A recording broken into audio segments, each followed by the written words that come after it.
Hello friends. Sudhanshu Pandey 2000 के दशक की शुरुआत में भारत के पहले boy band band of boys का हिस्सा थे। फिर उन्होंने संगीत को पीछे छोड़कर अभिनय की ओर रुख किया, लेकिन अब वो लंबे समय के बाद सिंगल बेहिसाबा के साथ संगीत की दुनिया में वापसी कर रहे हैं, जिसमें संगीत जोड़ी मनमीत सिंह और हरमीत सिंह उर्फ मीत ब्रदर्स के साथ काम किया है। इस वापसी के बारे में पूछने पर पांडे कहते हैं कि मैं कभी पीछे नहीं हटा, मैं हमेशा इसमें ही रहा। संगीत मेरे अस्तित्व का एक हिस्सा है और यही मेरा अस्तित्व है। बस अब मैं इसे लोगों के सामने ला रहा हूँ।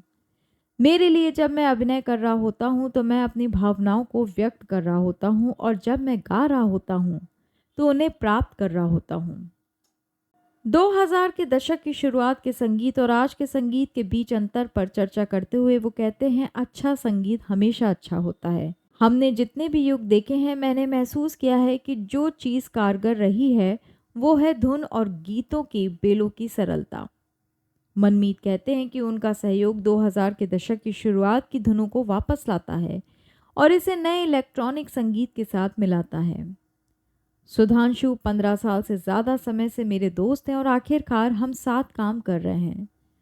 मुझे लगता है कि एक संगीतकार के तौर पर उन्हें बहुत कम आंका गया, क्योंकि वो एक बेहतरीन अभिनेता भी हैं और उन्होंने अभिनय पर ध्यान केंद्रित किया। लेकिन उनके पास जो संगीत कौशल और आवाज़ है वो इतनी अद्भुत है कि ये हमें कुछ बेहतरीन बनाने के लिए प्रेरित करती है। पांडे ने चर्चा में आगे कहा कि वास्तविक कभी भी कुछ नहीं होता। आज के समय में जब बहुत सारी कृत्रिम चीज़ें हैं, लोग जड़ों, मूल और वास्तविक चीज़ों की ओर लौट रहे हैं। मनुष्य के रूप में हम हमेशा वास्तविक भावनाओं के दीवाने रहे हैं। उन्होंने ये भी वादा किया कि वो अब सक्रिय रूप से संगीत का अनुसरण करेंगे। संगीत एक ऐसी चीज़ है जिसमें पेशेवर रूप से मैं खुद को दूर रखता था, लेकिन अब नहीं।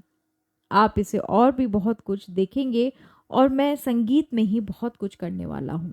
चलिए, इसी के साथ मैं अलविदा कहती हूँ। बहुत जल्द हाजिर होंगी नई खबर के साथ। तब तक के लिए बाय।